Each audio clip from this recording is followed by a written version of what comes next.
Assalamualaikum warahmatullahi wabarakatuh. Alhamdulillah wa syukurillah wa salatu wassalamu ala rasulillah.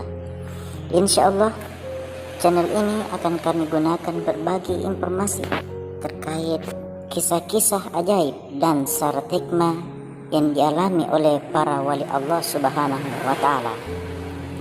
Kisah-kisah yang akan kami sadurkan atau bagikan di dalam channel ini insyaallah akan dijamin otentisitasnya, akan dijamin validitasnya, oleh karena kami akan membacakannya atau menyampaikannya berdasarkan kitab-kitab yang disusun oleh para cendekia muslim yang ada di dunia. Untuk itu, agar supaya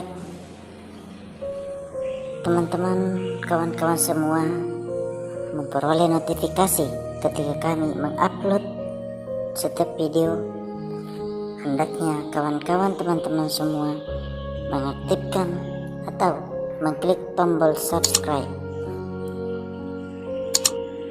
Sekali lagi, tombol subscribe.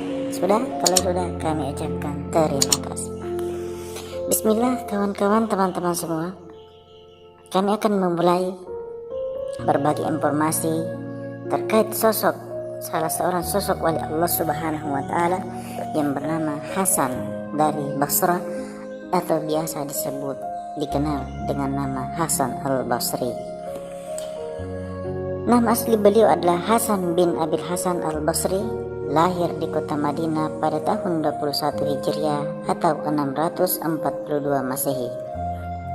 Ia adalah anak dari seorang budak yang ditangkap di Maisan, kemudian menjadi pembantu dari juru tulis Nabi Muhammad, yaitu Zaid bin Thabit. Karena dibesarkan di Basrah, ia biasa bertemu dengan banyak sahabat Nabi, antara lain seperti yang dikatakan orang dengan 70 sahabat yang ikut dalam perang Badar. Hasan tumbuh menjadi seorang tokoh di antara tokoh yang paling terkemuka pada zamannya.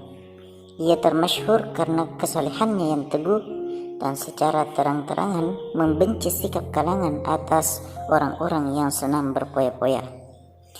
Sementara teolog dari kalangan Mu'tazilah memandang Hasan sebagai pendiri gerakan mereka, yaitu Amr bin Ubaid dan Wasil bin Atha terhitung sebagai muridnya.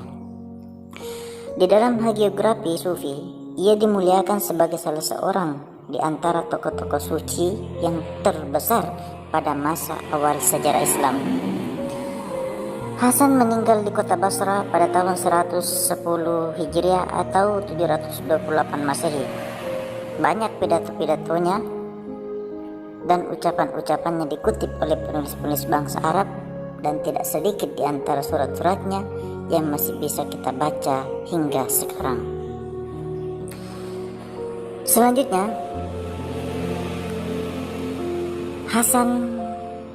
awal mula Hasan al-Basri bertobat. Pada awalnya Hasan dari Basrah adalah seorang pedagang batu permata, karena ia dijuluki Hasan si pedagang mutiara.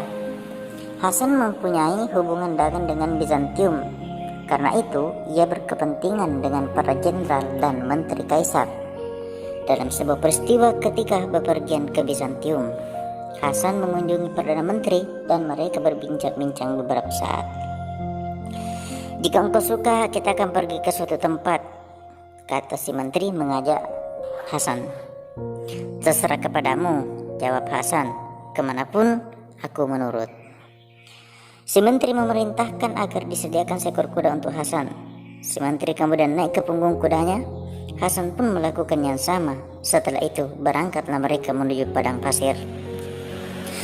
Sesampainya di tempat tujuan, Hasan melihat sebuah tenda yang terbuat dari brokat Bizantium, diikat dengan tali sutra dan dipancang dengan tiang emas di atas tanah. Hasan pun pada saat itu berdiri di jauhan. Tak berselang lama kemudian muncul sepasukan tentara perkasa dengan perlengkapan perang yang lengkap. Mereka lalu mengelilingi tenda itu, menggumamkan beberapa patah kata, kemudian pergi. Setelah itu muncul para filsuf dan cendekiawan yang hampir 400 orang jumlahnya. Mereka pun mengelilingi tenda itu, menggumamkan beberapa patah kata, kemudian berlalu dari tempat itu. Tidak lama kemudian datang lagi 300 orang tua yang arif bijaksana dan berjanggut putih. Mereka menghampiri dan mengelilingi tenda itu, lalu menggumamkan beberapa patah kata, kemudian juga berlalu. Akhirnya datang pula lebih dari 200 perawan cantik, masing-masing mengusung nampan penuh dengan emas, perak, dan batu permata. Mereka mengelilingi tenda itu dan menggumamkan beberapa patah kata, kemudian pergi meninggalkannya. Hasan kemudian mengisahkan betapa ia sangat heran menyaksikan kejadian-kejadian itu dan bertanya kepada dirinya sendiri, apakah artinya semua itu? Ketika kami meninggalkan tempat itu, Hasan meneruskan kisahnya. Aku bertanya kepada si Perdana Menteri. Beliau kemudian menjawab bahwa dahulu Kaisar mempunyai seorang putra yang tampan, menguasai berbagai cabang ilmu pengetahuan dan tak terkalahkan di dalam arena kegagahan perkasaan. Kaisar sangat sayang kepada putranya itu, tapi tanpa diduga, tiba-tiba si pemuda jatuh sakit parah. Semua tabib paling ahli sekalipun tidak mampu menyembuhkan penyakitnya. Akhirnya, si pemuda putra mahkota itu meninggal dan dikuburkan di bawah naungan tenda tersebut, sehingga setiap tahun orang-orang datang berziarah ke kuburannya. Sepasukan tentara yang mula-mula mengelilingi tenda tersebut berkata, wahai putra mahkota, seandainya malapetaka yang menimpa dirimu ini terjadi di medan pertempuran, kami semua akan mengorbankan jiwa raga kami untuk menyelamatkanmu. Tetapi malapetaka yang menimpamu ini datang dari Dia, yaitu Allah yang tak sanggup kami perangi dan tak bisa kami tantang. Setelah berucap seperti itu, mereka pun berlalu dari tempat itu. Kemudian giliran para filsuf dan cendekiawan, mereka berkata begini, malapetaka yang menimpa dirimu ini datang dari Dia yang tidak bisa kami lawan dengan ilmu pengetahuan, filsafat, dan tipu muslihat. Karena semua filsuf di atas bumi ini tidak berdaya menghadapinya, dan semua cendekiawan hanya orang-orang bodoh di hadapannya, yaitu di hadapan Allah. Jika tidak demikian halnya, kami telah berusaha dengan mengajukan dalih-dalih yang tak bisa dibantah oleh siapapun di alam semesta ini. Setelah berucap demikian, para filsuf dan cendekiawan itu pun pergi dari tempat tersebut.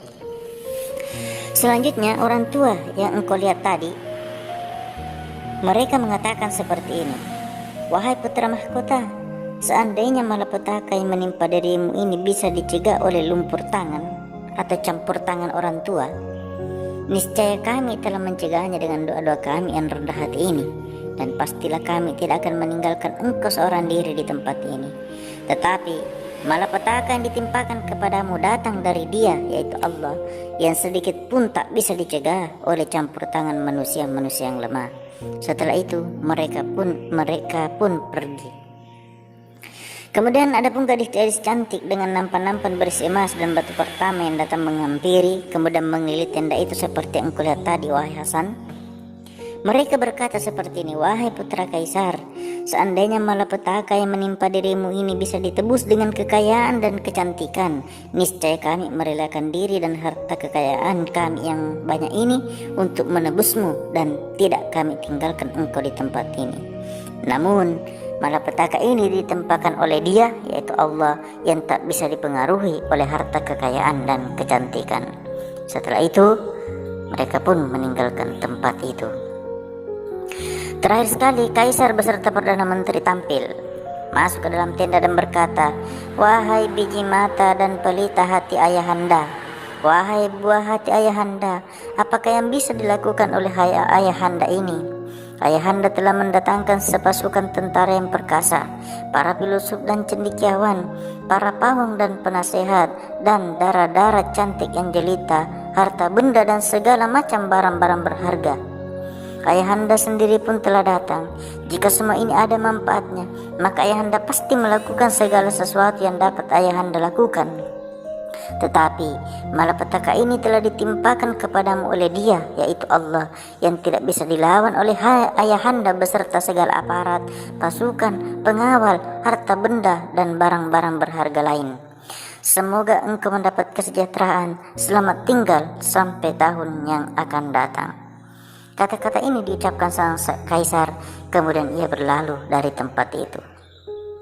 Cerita si menteri ini sangat menggugah hati Hasan. Ia tidak bisa lagi melawan dorongan hatinya. Dengan segera ia bersiap-siap untuk kembali ke negerinya. Sesampainya di kota Basra, ia pun kemudian bersumpah tidak akan pernah tertawa lagi di atas dunia ini sebelum mengetahui dengan pasti bagaimana nasib yang akan dihadapinya nanti. Ia melakukan segala macam kebaktian dan disiplin diri yang tak bisa ditandingi oleh siapapun pada masa hidupnya.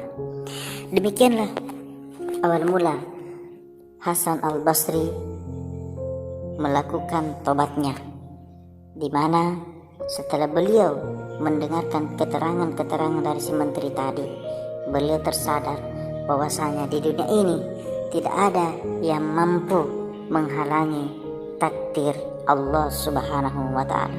Olehnya itu, Hasan Basri kemudian bersumpah pada saat itu bahwa beliau tidak akan pernah tertawa lagi hingga beliau mengetahui secara pasti seperti apa nasibnya nanti, khususnya ketika dimintai pertanggungjawabannya oleh Allah Subhanahu wa Ta'ala. Demikianlah demikianlah kawan-kawan, teman-teman, sekelumit kisah dari Hasan al-Basri.